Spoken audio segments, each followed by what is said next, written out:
تو you will be fired. اب اس خوف سے کہ اس کو نوکری سے فارغ کر دیا جائے گا وہ یونین سازی کی بات ہی نہیں کر رہا. کیسے ہم ختم کر سکتے ہیں ورکرز میں اور لیبرز میں یہ خوف؟ ریاض صاحب، قانون میں اس معاملے میں بڑی کھلی چیز لکھی ہوئی ہے کہ کسی ورکر کو نکالنے کے لیے پوری اس کے خلاف ڈسپلنری کارروائی کرنی ہوتی ہے، لیکن مالکان اتنا بے خوف ہو کر کے اس قانون کو وائلیٹ کرتے ہیں کہ وہ کسی قانونی کارروائی کے بغیر لوگوں کو ملازمت سے فارغ کر دیتے ہیں. اس کا بنیادی سبب یہ ہے کہ وہ صنعت کار یہ سمجھتا ہے کہ اگر میں اس مزدور کو ملازمت سے فارغ کر دوں گا تو یہ رو دھو کر کے بیٹھ جائے گا اور مجھ سے سودا کر کے گھر جا کے بیٹھ جائے گا. اس لیے کہ وہ اتنا کمزور ہے کہ وہ جب ملازمت سے نکل جائے گا تو نہ اس کے پاس وکیلوں کو دینے کے لیے پیسے ہیں اور نہ کوئی اس کی مدد کرنے والا ہے. آپ یقین کیجئے، جو میں مزدور تحریک کی بات کروں کہ آج مزدور تحریک بھی اتنی مؤثر نہیں ہے کہ کسی ڈسمس ورکر کی کسی ملازمت سے نکالنے میں مزدور کی کوئی مدد کر سکے. پہلے کرتی تھی سر؟ پہلے کیا کرتی تھی ہمارے مرحوم ایس پی لودھی صاحب، نبی احمد صاحب، سلیم رضا صاحب، یہ ٹریڈ یونین لیڈر باقاعدہ عدالتوں میں جا کر کے مزدوروں میں کیس لڑا کرتے تھے. آج بدقسمتی یہ ہے کہ کوئی ایسا لیبر لیڈر ہمارے پاس موجود نہیں ہے جو عدالتوں میں جا کر کے مزدوروں کے کیس لڑے. تو مزدوروں میں بنیادی چیز جو خوف اس بات کا ہے کہ اگر میں ملازمت سے نکال دیا گیا تو میری قانونی طور پر مدد کرنا تو ایک الگ بات ہے، میرے جو گھر کی دال روٹی ہے وہ کس طرح چلے گی. قانون تو اس بات کی اجازت نہیں دیتا. قانون تو یہ کہتا ہے کہ آپ اچھا یہ مجھے بتائیے کہ ایک آدمی کے ادارے میں یونین نہیں ہے لیکن اس کے باوجود اس کو کسی وجہ سے نکال دیا جاتا ہے، یا وہ یونین سازی کی کوشش کر رہا تھا اس الزام میں اس کو اس ادارے سے نکال دیا. اب یونین نہیں ہے، وہ ابھی آپ کا رکن نہیں ہے، یعنی اس فیڈریشن کا یا اس سی بی اے کا یا وہ جو بھی یونین ہے، یونین کا جو آپ جس طریقے سے رجسٹریشن کرتے ہیں اپنے، اس کے باوجود وہ آپ کے پاس آتا ہے، وہ کہتا ہے مجھے فارغ کر دیا گیا ہے مجھے نوکری سے، یہ الزام لگا کر. کیا آپ اس مزدور کا کیس لڑتے ہیں؟ بالکل ریاض صاحب، خصوصاً میں اپنی بات کروں کہ کئی متعدد فیکٹریوں کے لوگ ایسے میرے پاس آئے جہاں کسی یونین کا وجود نہیں تھا. میں نے ان کے باقاعدہ لیگل نوٹس بنائے، قانونی نوٹس بنا کے ان کے سرو کیے، ان کے مالکان تک پہنچایا. لیکن اس کے بعد جب صورتحال پیدا ہوئی کہ اس مزدور نے یہ کہا کہ جی مجھے مالک نے بلا کر کے 10,000 یا 15,000 یا 12,000 دے دیے تو لہٰذا میں مزید نہیں لڑ سکتا، تو اب یہ مزدور اتنا مجبور ہو گیا ہے کہ وہ 10 اور 12,000 روپے میں اپنا سودا کرنا پسند کرتا ہے بنسبت اس کے کہ وہ کورٹ میں جا کر کے 1 سال یا 1.5 سال تک کیس لڑے. تو صورتحال اتنی خراب ہے کہ ہم ٹریڈ یونین کو جو مزید وسعت دینے کی بات کرتے ہیں ہم وسعت نہیں دے پا رہے. اس لیے نہیں دے پا رہے کہ ایک مزدور بے روزگاری برداشت کر ہی نہیں سکتا. اب آپ دیکھیں نا کہ 14,000 منیمم ویج جو اس وقت نہیں مل رہی ہے، اس 14,000 کی منیمم ویج سے اب آ جائیں 10,000 12,000، کیا اس بجٹ میں کیا اس میں بجٹ بنے گا؟ کیا فیملی پرورش پا سکے گی؟ اگر ہم ایک تخمینہ گزشتہ دنوں ایک فیڈریشن نے نکالا تھا کہ 5 افراد کی ایک فیملی کو اگر ہم بہت ہی زیادہ اس کو کنفائن کر کے اس کی بنیادی ضروریات کریں تو 35,000 روپے ماہانہ بنتی ہے. 35,000 روپے ماہانہ ایک 5 افراد کی فیملی کی. لیکن وہ تو نہیں مل رہی نا. اچھا رزاق صاحب، سر یہ بتائیے آپ ضرور رزاق صاحب کہ کیا آپ سمجھتے ہیں کہ جو پرائیویٹائزیشن کا عمل اس ملک میں جاری ہے، پی آئی اے جو بھی ادارہ ہے جو پروڈکٹیو ہے نان پروڈکٹیو ہے، پالیسی یہ ہے کہ اس کو جان چھڑا لو، اس کو بیچ کر اگر پیسے اوپر سے ملتے ہیں تو اچھا ہے، اور اگر وہ لاس میں چل رہا ہے تو وہ جو ہم پیسہ مسلسل اس میں ڈال رہے ہیں وہ ڈالنے سے بچ جائیں گے، اس سے جان چھڑا لو. یہ ایک اپروچ ہے گورنمنٹ کی، اور یہ گورنمنٹ موجودہ نہیں بلکہ اس سے پہلے گورنمنٹ کی بھی اور اس سے پہلے گورنمنٹ کی، یعنی بے نظیر دور سے یہ سب کچھ ہوتا چلا آ رہا ہے. تو یہ آپ مجھے بتائیے کہ اگر کے پی ٹی کو بھی پرائیویٹائز کرنے کی طرف بڑھے تو آپ کیا کریں گے؟ کیا یہ صحیح اقدام ہوگا آپ کے خیال میں؟ دیکھیں جی، تھوڑا سا پہلے تو پرائیویٹائزیشن کی جو ہسٹری ہے اس کے بیک گراؤنڈ پہ تھوڑا بات کر لیتا ہوں کہ جب پاکستان میں پرائیویٹائزیشن کا عمل شروع ہوا تو بیسک یہ تھی کہ جو سکھ انڈسٹریز ہیں، جو سکھ یونٹس ہیں، اس کو پرائیویٹائز کیا جائے گا، جو لاس میں جا رہی ہیں ان کو پرائیویٹائز کیا جائے گا. بہت سارے یونٹس ان کو پرائیویٹائز کیا گیا، لیکن اس سے پہلے جو ان کی ورکنگ تھی، اس سے پہلے جو ان کی پروڈکشن تھی، اس سے پہلے جو وہ ٹیکس دیتے تھے کما کے گورنمنٹ کو، وہ سارا ختم ہو گیا. اس انڈسٹری کو چلایا نہیں گیا بلکہ اس کی جگہ پہ جو زمین تھی اس کو ریئل اسٹیٹ کے کانسیپٹ میں بیچا گیا. اس میں بڑی کرپشن ہوئی. اس کے بعد گریجولی اس ملک میں یہ ہوا کہ جو پروفٹ میکنگ آرگنائزیشنز ہیں ان کو پرائیویٹ کرنے کا سلسلہ شروع ہوا. پی آئی اے میں آپ نے دیکھا بڑا پروٹیسٹ ہوا، بڑی ہڑتال ہوئی، لیکن پی آئی اے کے ورکروں کی ڈیمانڈ ہے کہ ہمارے پاس پروفیشنل مینجمنٹ ہونی چاہیے. پی آئی اے کی جو یونینز ہیں یا ان کی ایسوسیشنز ہیں انہوں نے کہا کہ ہم آپ کو پلان دیتے ہیں، ہم 1 سال کے اندر اس ایئر لائن کو اٹھا کے کھڑا کر دیتے ہیں اور یہ پروفٹ میں چلی جائے گی. لیکن جہاں مفادات یہ ہوں کہ اپنے من پسند لوگوں کو ایئر لائن دینی ہو، اپنے لوگوں کو ایڈجسٹ کرنا ہو، اس کے بعد اب آ جائیں کے پی ٹی کی طرف. کے پی ٹی میں تو جو ون گو میں پرائیویٹائزیشن نہیں ہو رہی ہے. کے پی ٹی کا انہوں نے یہ کیا ہے کہ اس کا جو کانسیپٹ ہے لینڈ لارڈ پورٹ بنانے کا, اور اس کو ڈفرینٹ فیزز میں پرائیویٹائز کیا جا رہا ہے, اس کی آؤٹ سورسنگ ہوئی. اس کے وہ تو ٹھیک ہے, وہ اپنی طریقے سے اپنے حوالے سے کریں گے چیزوں کو. جی میں آپ سے پوچھ رہا ہوں مزدور پر اس کا کیا اثر پڑے؟ مزدور پہ اس کی دیکھیں جی بہت برے اثرات ہیں, لیکن میں تھوڑا سا اس کو ایڈ اپ کر لیتا ہوں. کے پی ٹی کے پاس اتنا سرپلس فنڈ تھا کہ کے پی ٹی کنٹینر ٹرمینل لگا سکتی تھی, لیکن انہوں نے 2 کنٹینر ٹرمینل پی آئی سی ٹی اور کے آئی سی ٹی یہ پرائیویٹ سیکٹر کے حوالے کیے. تیسرا یہ ڈیپ سی پورٹ پہ ایک اپنا ٹرمینل الگ پورٹ بنا رہے ہیں. مزدوروں کو یہ نقصان ہو رہا ہے کہ مزدوروں کا روزگار جا رہا ہے.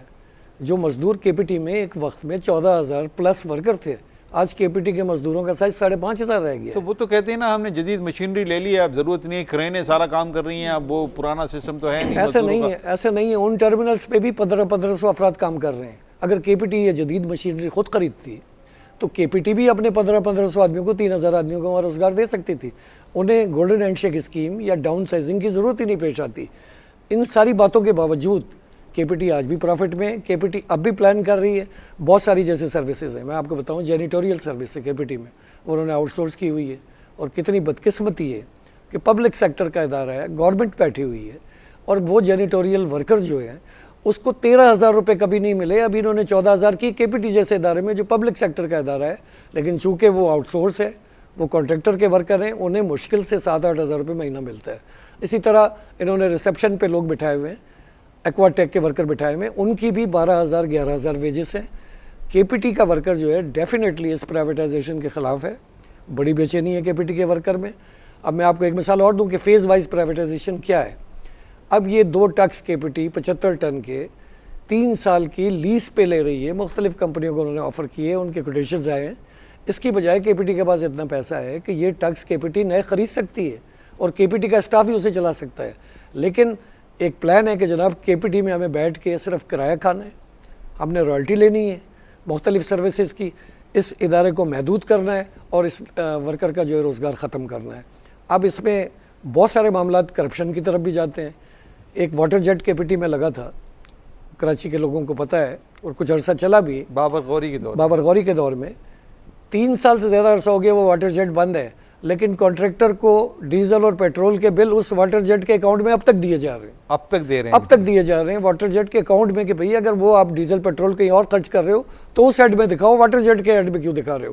اسی طرح بہت سارے دیگر معاملات. کس کا حصہ ہو سکتا ہے آپ کے؟ دیکھیں جی, یہ تو جو ہماری بیوروکریسی ہے ظاہر ہے وہ انہی کے ہاتھ میں, ورکر کے ہاتھ میں تو نہیں ہے. اور یہ بجٹ کتنا ہوگا اندازاً, یہ اگر یہ مسلسل 3 سال سے کر رہے ہیں ایک بند آئٹم پر, یعنی جو میرے حساب سے خرچہ نہیں ہے, زیرو ہے, میرے حساب سے کاغذوں میں اس پہ خرچہ کر رہے ہیں 60-65 کروڑ روپیہ واٹر جیٹ پہ لگ چکا ہے پر اینم. نہیں, اب تک جو اس کا لگا ہے, اور یہ آپ بل سمجھ لیں کہ یہ کروڑوں میں اخراجات آتے ہیں, اس کے جو آپریشنل اخراجات ہیں اینولی کروڑوں میں آتے ہیں. ٹھیک ہے, ایگزیکٹ فگر تو نہیں ہے, لیکن یہ اخراجات آ رہے ہیں. اسی طرح دوسرا ظلم, ایک طرف یہ فیز وائز اب جو ہے پرائیویٹائز کر رہے ہیں, آؤٹ سورس کر رہے ہیں, لینڈ لارڈ پورٹ بنا رہے ہیں. دوسرا ظلم یہ ہے کہ کے پی ٹی میں 12 سال سے ڈیلی ویجز ورکرز ہیں, ان ورکرز کو آج تک پرمنٹ نہیں کیا گیا. تو اس میں پھر سر ایسی صورتحال میں آپ کی یونین کیا کر رہی ہوتی ہے؟ ہماری یونین نے پچھلے ریفرنڈم میں ان کو جو کام کیا, جو رجسٹرار آف ٹریڈ یونین کی میٹنگ ہوئی, اس کو کے پی ٹی کا ورکر تسلیم کروایا. ہائی کورٹ میں ہماری پٹیشن گئی, اس میں ہائی کورٹ نے ججمنٹ دیا کہ یہ کے پی ٹی کے ورکر ہیں, ان کے 90 ڈیز ہو گئے ہیں.